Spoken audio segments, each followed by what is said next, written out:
એના માટે એક કડાઈમાં લઈએ 3 ટેબલસ્પૂન તેલ। હવે તેલ ગરમ થાય એટલે તેમાં ઉમેરીશું 1 ટેબલસ્પૂન અધકચરી વાટેલી લસણ। આ રીતે શાકમાં લસણ ઉમેરવાથી શાકનો ટેસ્ટ ખૂબ જ સરસ આવશે। હવે તેમાં ઉમેરીશું 2 મીડિયમ ઝીણી સમારેલી ડુંગળી અને હવે ડુંગળીને સોફ્ટ થાય ત્યાં સુધી કૂક કરી લઈએ।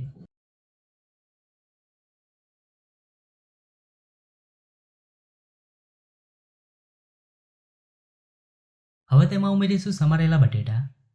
તો અહીંયા મેં 5 બટેટા લીધા છે અને આ રીતે મીડિયમ સમારી લીધા છે।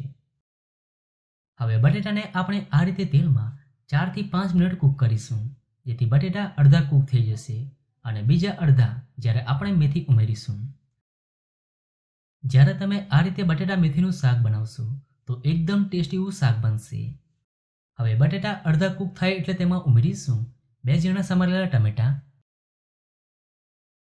સાથે ટમેટા જલ્દી કૂક થાય એના માટે સ્વાદ પ્રમાણે મીઠું ઉમેરીશું અને હવે મિક્સ કરી ટમેટા સોફ્ટ થાય ત્યાં સુધી કૂક કરી લઈએ।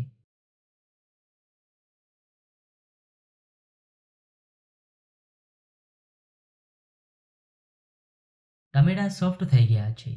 હવે તેમાં ઉમેરીશું 1 ટીસ્પૂન લીલા મરચાં આદુની પેસ્ટ, અડધો ટીસ્પૂન ચીલી ફ્લેક્સ અને અડધો ટીસ્પૂન હળદર ઉમેરી એકવાર મિક્સ કરી દઈએ।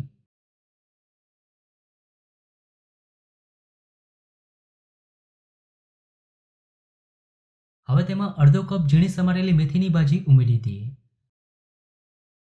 અને હવે મિક્સ કરી દઈએ અને બટેટા મેથીને કૂક કરી લઈએ।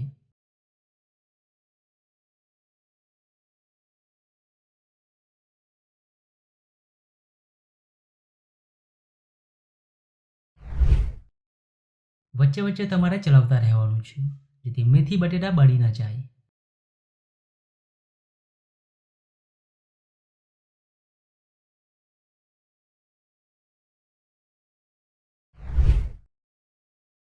તો બટેટા મેથીનું ખૂબ જ સરસ શાક બનીને તૈયાર છે। હવે તેને સર્વ કરી લઈએ। તો ગરમ ગરમ દાળ ભાત રોટલી સાથે ખાવાની મજા પડે તેવું ખૂબ જ સરસ શાક બન્યું છે। તો તમને આ શાકની રેસીપી કેવી લાગી? જો રેસીપી ગમી હોય તો વિડીયોને લાઈક અને શેર કરજો।